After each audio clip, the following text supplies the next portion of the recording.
कानपुर के सपा विधायक हाजी इरफान सोलंकी और उनके परिवार की मुसीबतें कम होने का नाम नहीं ले रही हैं। हालांकि इरफान सोलंकी आगजनी के एक मामले में महाराजगंज जेल में बंद हैं और उन्हें न्यायालय ने 7 साल की सजा सुनाई है।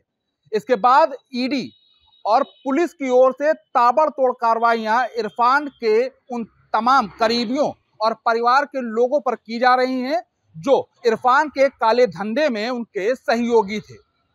लेकिन इसी बीच इरफान जिस केस में जेल काट रहे हैं, जिस केस में उन्हें सजा सुनाई गई है, उसके मुख्य गवाह अकील अहमद, जो कि एक समाज सेवी भी हैं, उन्हें ईडी ने नोटिस दिया था और ईडी की नोटिस में जब वो ईडी के अधिकारियों से मिले तो उसके बाद कुछ राज खुले।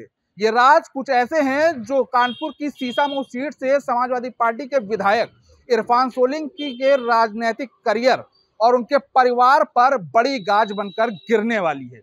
हमारे साथ अकील अहमद हैं, हम उनसे बात करेंगे कि आखिर ईडी ने जो उन्हें नोटिस दिया था उस दरमियान उनके ईडी के अधिकारियों से क्या बातचीत हुई और क्या अहम जानकारियां उन्होंने साझा की हैं। अकील साहब, ईडी ने आपको नोटिस दिया था, इरफान सोलंकी मामले में आप मुख्य गवाह भी थे, जिसके चलते इरफान को सजा सुनाई गई, वो जेल में है। अब ईडी ने आपको नोटिस दिया था, क्या बात आपकी और ईडी के अधिकारियों के बीच में हुई? देखिए, ईडी का मामला यह है कि ईडी ने हमको नोटिस दिया था और ईडी ने मुख्य गवाह बनाया है, क्योंकि इरफान सोलंकी के मामले में पहले से मैं गवाह भी हूँ। नज़ीर फातिमा के मामले में, आगजनी वाले मामले में, और एक रंगदारी का मुकदमा कायम हुआ है जिसमें जो है मैं खुद जो हूँ वादी मुकदमा हूँ।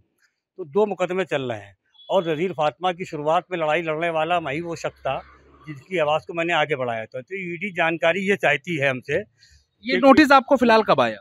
ये नोटिस हमारे पास कई 4-5 दिन, 29 तारीख की डेट थी। 29 तारीख को मैं लखनऊ गया था और मैं 11 बजे मैं ईडी ऑफिस पहुंचा। करीब 6 बजे तक के हमारी उनसे वार्तालाप हुई। ईडी ने जो सवालात करे उस सवालात में हमने पूरा जवाब दिया, पूरी बात को बताया उनको हमने कि क्या ये जो जांच या ये जो नोटिस थी या जो आपसे बातचीत की गई, वो कहीं आपके विपक्ष में रही, आपके विरोध में थी, या फिर आपसे वो कोई ईडी सहायता लेना चाह रही थी? नहीं, ईडी सहायता लेना चाह रही, पक्ष में रही, पक्ष में रहेगी। इसकी वजह यह है कि विरोध में क्यों रहेगी? जब मैं समाज सेवी हूँ, मैंने तो गरीबों की लड़ाई लड़ी है, गरीबों के लिए काम किया है।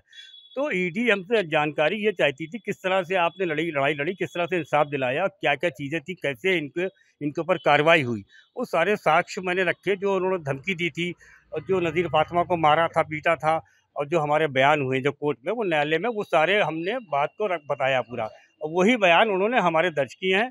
उसी के दर्ज करने के बाद उस पर जो भी कार्रवाई ईडी करेगी, और वो आगे ईडी की कार्रवाई क्या होती है, क्योंकि जिस तरह से न्यायालय में कार्रवाई चल रही है उसी तरह ईडी की चल रही है। अच्छा, ईडी ने आपको बुलाया, आपसे जांच की, पड़ताल की, पूछताछ की। जो सवाल थे वो इरफान से जुड़े थे, इरफान के सहयोगियों से जुड़े थे। कहीं ये बात भी सामने निकल कर आ रही है कि ईडी आपको गवाह बनाना चाह रही है?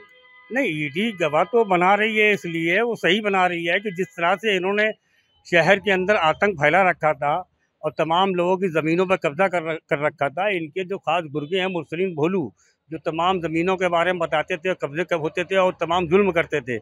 तो ईडी इस पर कार्रवाई करेगी, अब बहुत जल्द कार्रवाई करेगी। हमें तो ये लगता है कि जिस हिसाब से इनकी संपत्ति जो इन्होंने तैयार की है, अभी वहाँ तक के लोग पहुँचे नहीं है, मगर एक बड़ी गाज गिरने वाली है बहुत जल्द। कल भी ईडी का छापा पड़ा था, उससे अंदाजा यही लग रहा है कि बड़ी कार्रवाई कोई होगी। अच्छा, इस ईडी की जो कार्रवाई जिसका आप अंदेशा जता रहे हैं, ये कार्रवाई किस पर हो सकती है, किन लोगों पर हो सकती है, कौन है वो, क्या बता पाएंगे?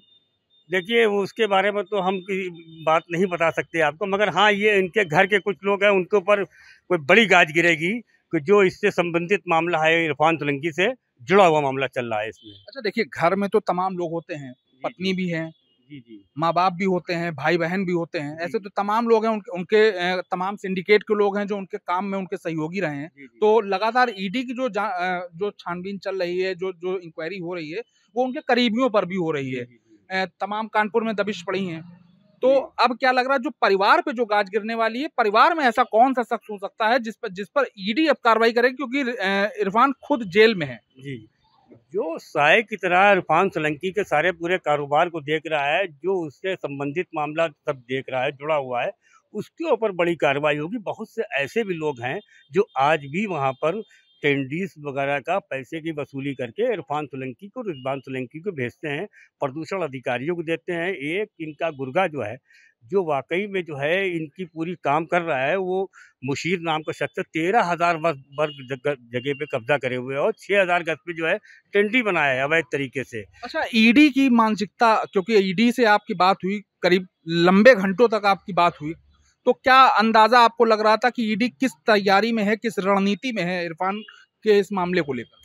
ईडी बड़ी तैयारी में है। ये बड़ी तैयारी ऐसी होगी, बहुत जल्द इसका खुलासा होगा। अब इसके बारे में हमने कब होगा कब नहीं, मगर ईडी पूरी तैयारी में है। इरफान सोलंकी के परिवार बड़ी गाज गिरेगी, एक ऐसे आदमी भी गिरेगी जिसके बारे में इरफान सोलंकी के गुर्गे और इरफान सोलंकी के समर्थक सब सोच के रह जाएंगे कि ये हुआ क्या इरफान का जिस तरीके से इरफान को सजा होने से इरफान का राजनीतिक करियर खराब हो गया, अब ये राजनीतिक जो करियर है इसको आगे बढ़ाने के लिए इरफान के परिवार से उनकी पत्नी, उनके भाई, सभी लोग आगे आ रहे हैं। चुनाव भी नजदीक है क्योंकि उपचुनाव होने हैं कानपुर सीट पे, तो क्या लग रहा है कि चुनाव का समीकरण भी बिगड़ जाएगा क्या? क्यों नहीं बिगड़ेगा समीकरण चुनाव का। वजह क्या है कि इन्होंने जो काम किए हैं और इनका जो लोग साथ दे रहे हैं, इनके गुर्गे वगैरह, उनके ऊपर भी गाज गिर सकती है, जो अभी भी काम कर रहे हैं, जो जुड़े हुए हैं उनसे। और जो इनके परिवार के जो लोग हैं उसमें जो अहम भूमिका निभा रहा है, यहाँ से लेकर जेल तक, जेल से लेकर महाराजगंज तक के जो जा रहा है आ रहा है, हमें अंदेशा है कहीं उसके ऊपर भी बड़ी गाज गिरने वाली है, जिसका खुलासा बहुत जल्द हो जाएगा। तो देखिए, ये अकील अहमद हैं जो इरफान सोलंकी मामले में मुख्य गवाह थे, और एक बड़ा इंडिकेशन इन्होंने दे दिया है कि बहुत जल्द ईडी अब एक कार्रवाई करने जा रही है जो इरफान सोलंकी के साये के ऊपर होगी। यानी कि इरफान का जो पूरा काम देख रहा है, जो कानपुर से लेकर जेल तक की पूरी पैरवी में दौड़ रहा है, कयास ये भी लगाए जा रहे हैं कि ये कार्रवाई इरफान सोलंकी की पत्नी नसीम पर हो सकती है, जिससे राजनीतिक समीकरण भी बिगड़ेंगे और होने वाले उपचुनाव से पहले अगर ईडी ने ऐसी कोई कार्रवाई की तो उसका अंजाम क्या होगा।